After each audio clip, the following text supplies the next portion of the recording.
Dear.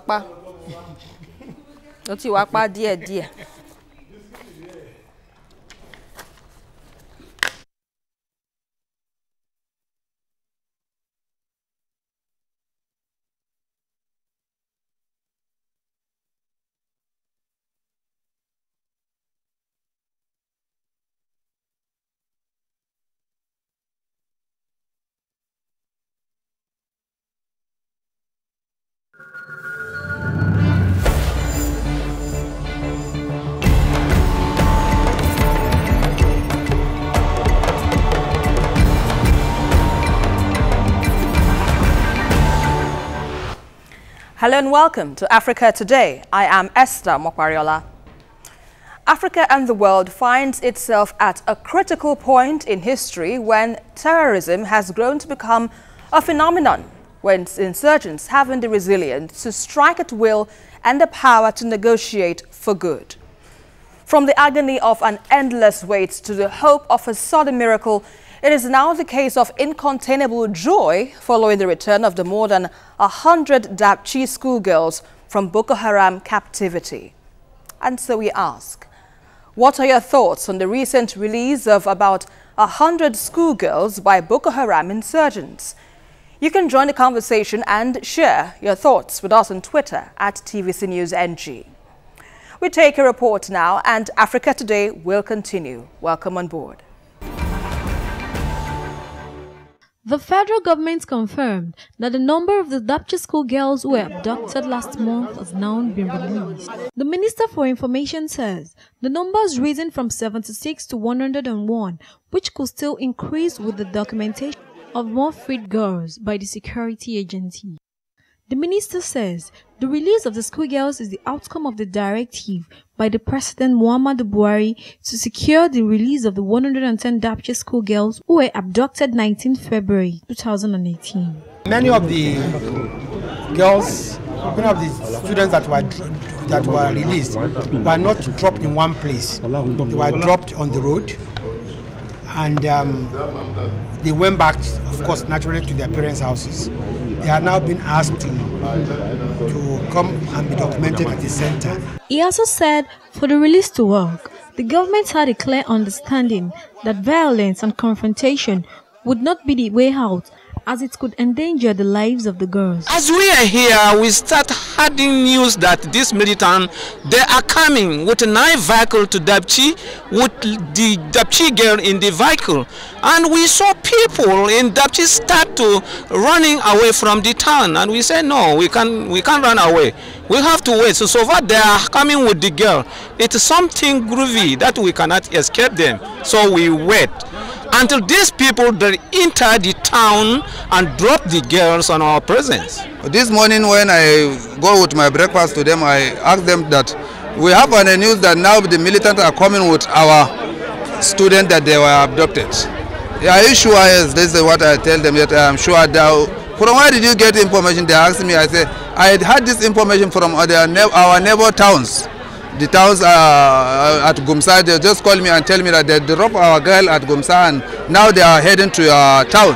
And this is what we are waiting. Some people are running away and we the parents didn't run anywhere.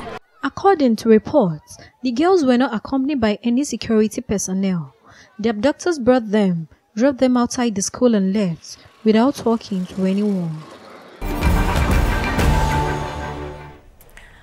The kidnapping of the 110 girls from Dapchi was the biggest mass abduction in northeast Nigeria since the Boko Haram attack took more than 270 schoolgirls from the town of Chibok in 2014. And 1 month after, militants drove scores of the abducted schoolgirls back into the town where they have been captured and set them free. Joining me in the studio on Africa Today, I have Achike Chude, social commentator and activist and a political analyst. And on Skype, I have Buki Shonibare, spokesperson of the advocacy group Bring Back Our Girls. Good to have you both on the program.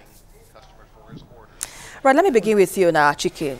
The girls are finally back home with their parents, families, and everyone welcomed them when they came back home.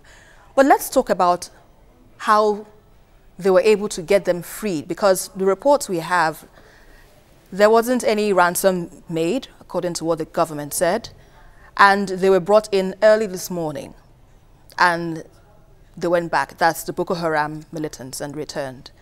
What are your thoughts on the whole arrangement, how it was done, even though that everyone is happy that the girls are finally, back home?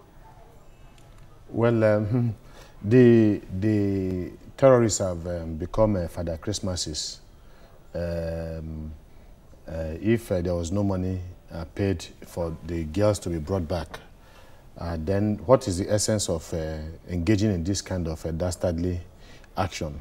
What is the essence of the terrorists taking the very huge risks that they took to their lives, only to have a change of heart and then bring the girls back, all of a sudden, because they had this, what the French would call a prise de conscience, a prick, to their conscience. Okay. And then just decided, to be good people and then our good citizens of Nigeria and then bring these girls back, drop them, even with the death of 5 of the girls, from what we have been told, reported death of 5 of the girls, and then, go back and say bye-bye, to everybody, and then just go back into the forests for them to do the same thing again. Look, nobody, it does not make sense. It does not make any sense of any kind that people would engage in this kind of perfidy.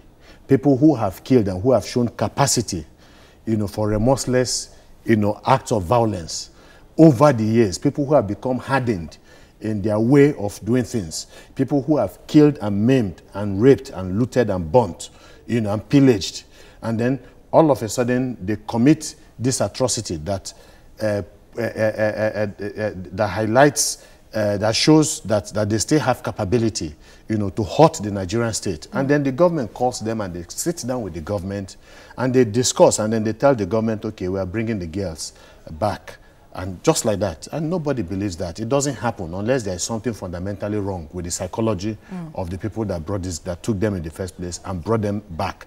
So I cannot, be persuaded that these people brought these girls back. This is not the first negotiation that the Nigerian authorities have undertaken over girls that have been kidnapped. The Chibok girls, there were a series of negotiations that led to their release.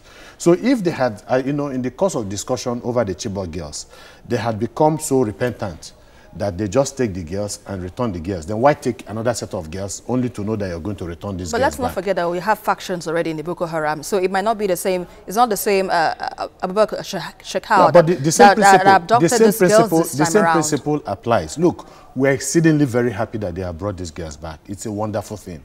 And at the same time, very sad that 5 of the girls had lost their lives in the process. These are innocent people. These are pawns, on the chessboard of some people. And I think it is really, really unfortunate. But like I've said, we are exceedingly, you can see Nigerians are rejoicing that these girls have been brought back. You can imagine the trauma, you can imagine the pain, you can imagine the loss and the rest.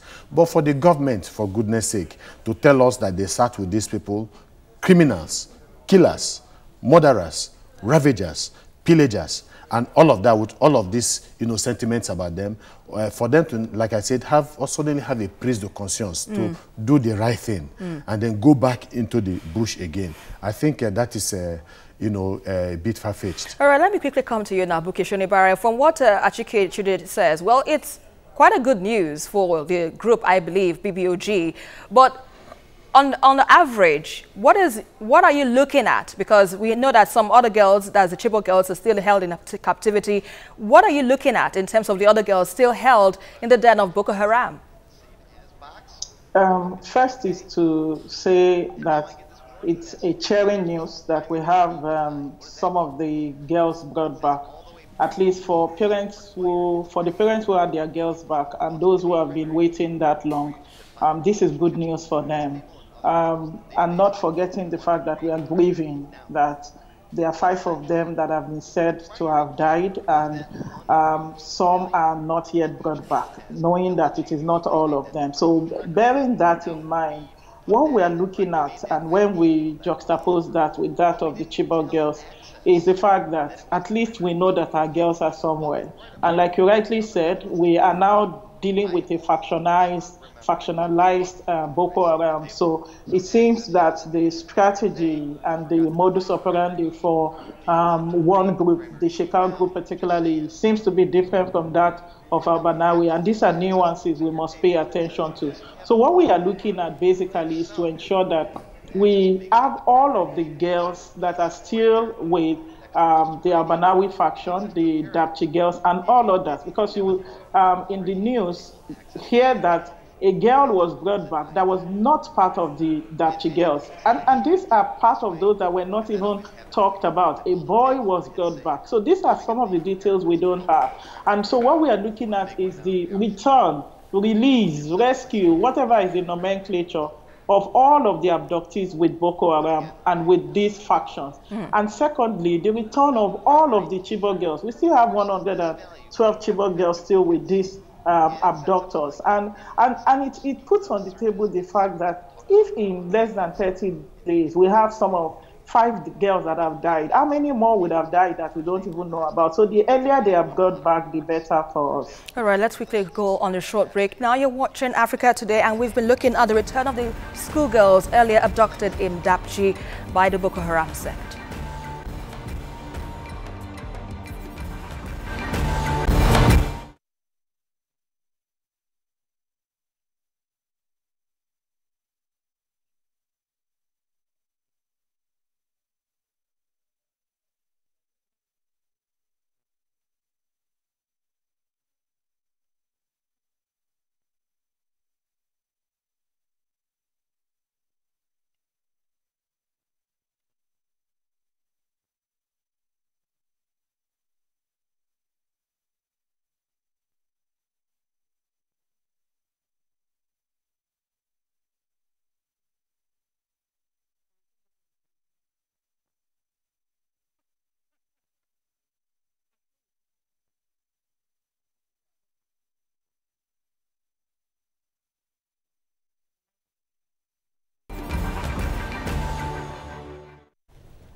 A recent report by the human rights watchdog Amnesty International alleged that security officials failed to act after being alerted that Boko Haram militants were on their way to Dapchi town, where they eventually abducted 110 schoolgirls.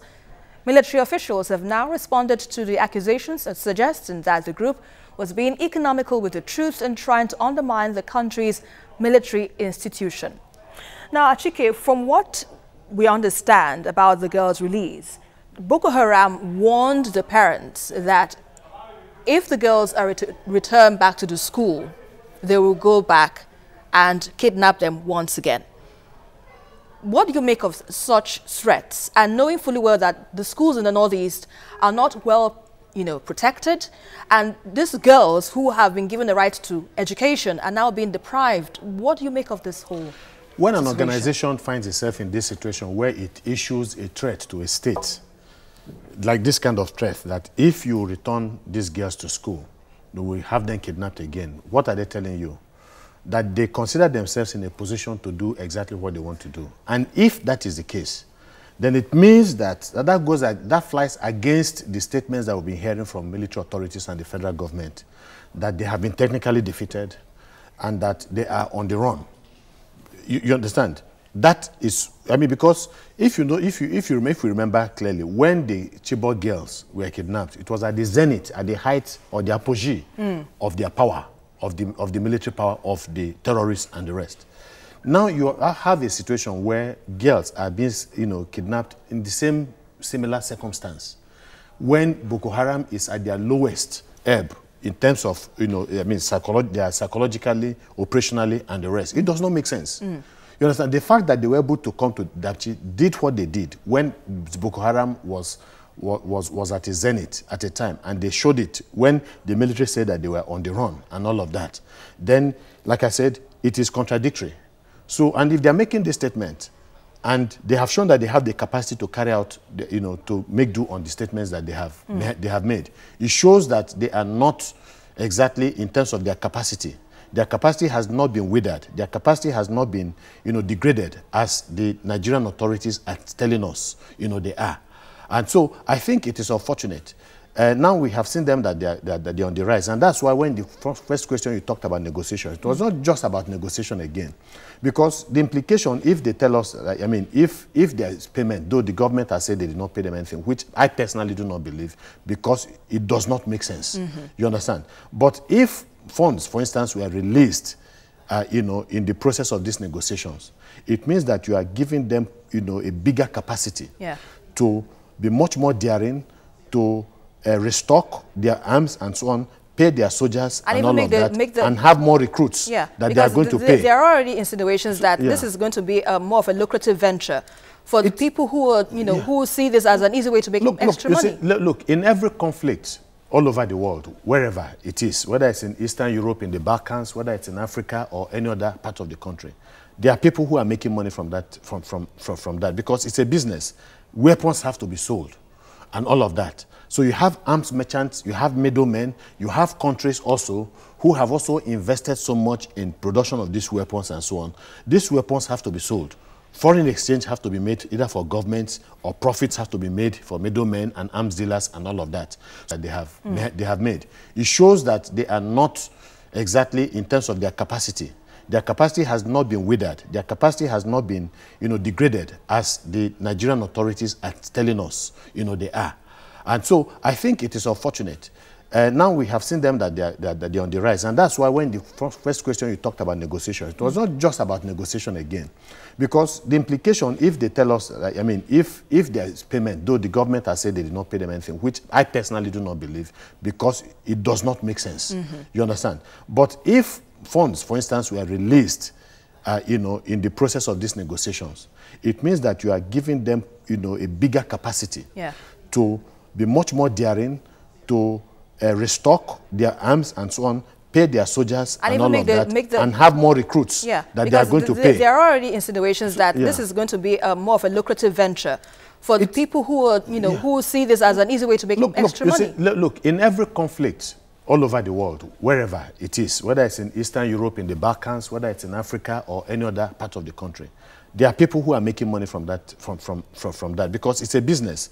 Weapons have to be sold and all of that. So you have arms merchants, you have middlemen, you have countries also who have also invested so much in production of these weapons and so on. These weapons have to be sold. Foreign exchange have to be made either for governments, or profits have to be made for middlemen and arms dealers and all of that. So it is the same thing with what is going on in the country. People are benefiting. And of course, again, what we worry is if, you know, there are elements within, you know, the structure of the Nigerian state that in a way have been compromised, that are also aiding what is going on. That is what is going to be totally unacceptable to Nigerians. What are your thoughts and concerns on this matter we just discussed right now? I think it is important for the federal government during a counterinsurgency to earn the confidence and the trust of the people. Now, when you look at the old circle, there seems to be a circle. There's now a commercialization of this insurgency. And this is a circle that the federal government must take a lead on and not allow to continue.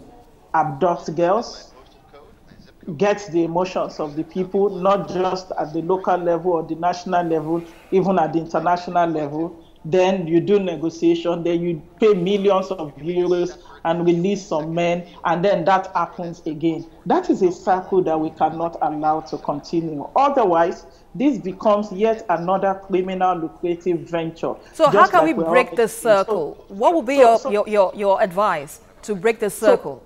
So breaking the circle for me means that, one, we really have to get a hold of our security. Now, let's go back to the Northeast region where this seems to be prevalent.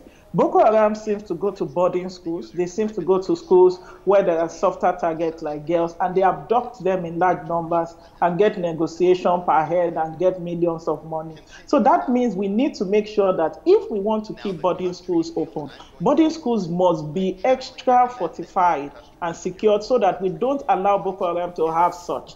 Secondly, if we say that we have technically strategically or whatever is the nomenclature, defeated Boko Haram, then let's live up to that word. It's not just saying that we have defeated them and we keep seeing them, launching this large scale of attack. So secondly is for us to really get to that point where we can tick off certain metrics that says that we are indeed winning this war. Metrics like we don't want to hear anything like bomb blast or anything like abductions and all of that. So if we look at that, and then let the Ministry of Education also take the lead in drilling children and making sure that when there is a security concern like this, there is an exit route or they know how to respond to such kind of things.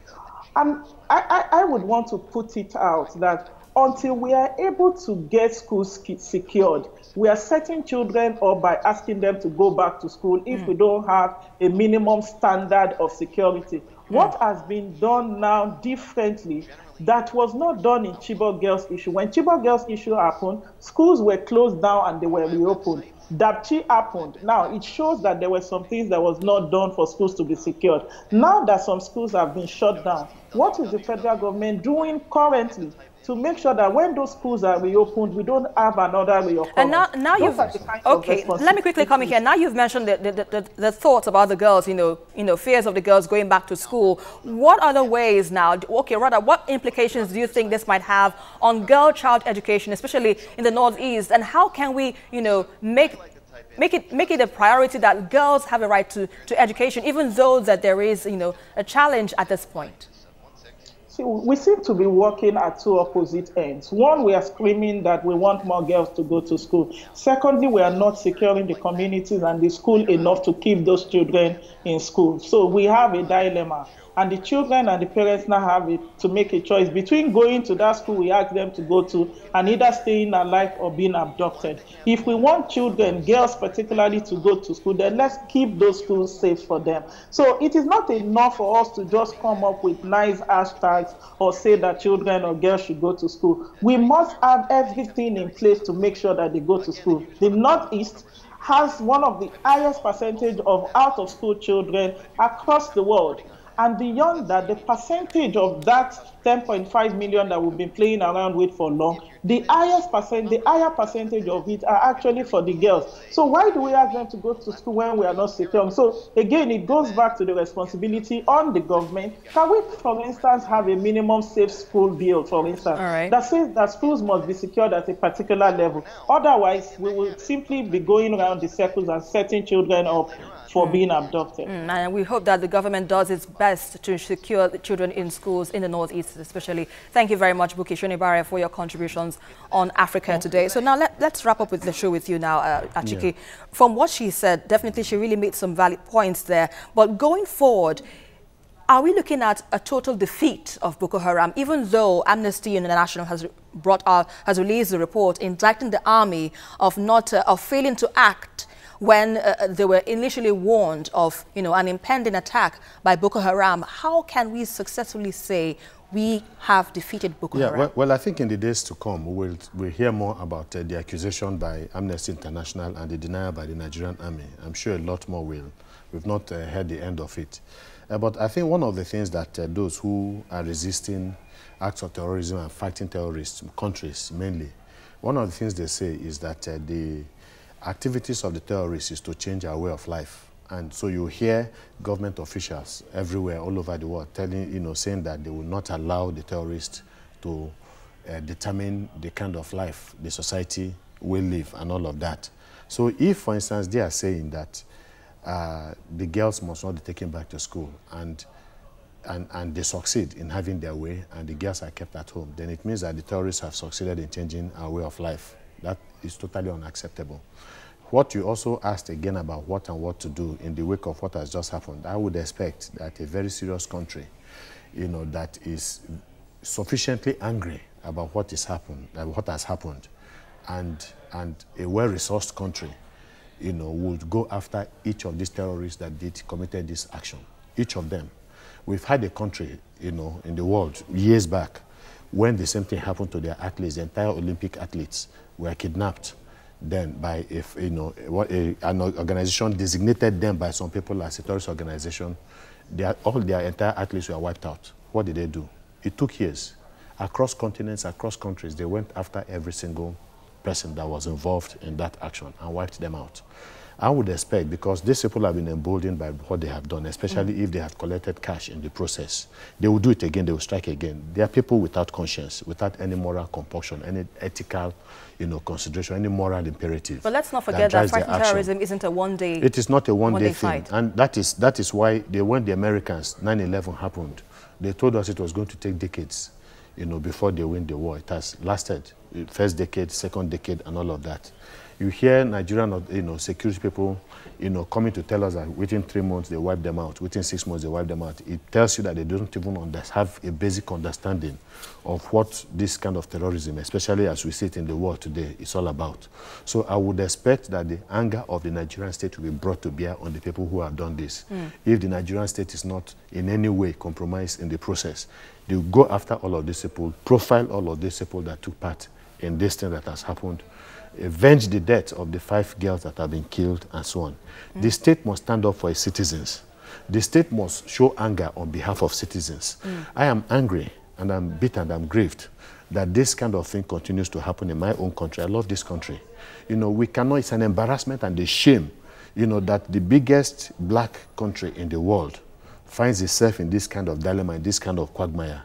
And we don't seem to have an idea about So your how to solution get right now is for the government to step up its security The action. government they must begin to walk the talk. Right. They can't keep on telling us that they have it under control, while immediately they make that statement, one other atrocity committed by the terrorists takes place. It shows that government officials are not exactly telling us the truth. They must remove their capacity to continue to commit this kind of crime.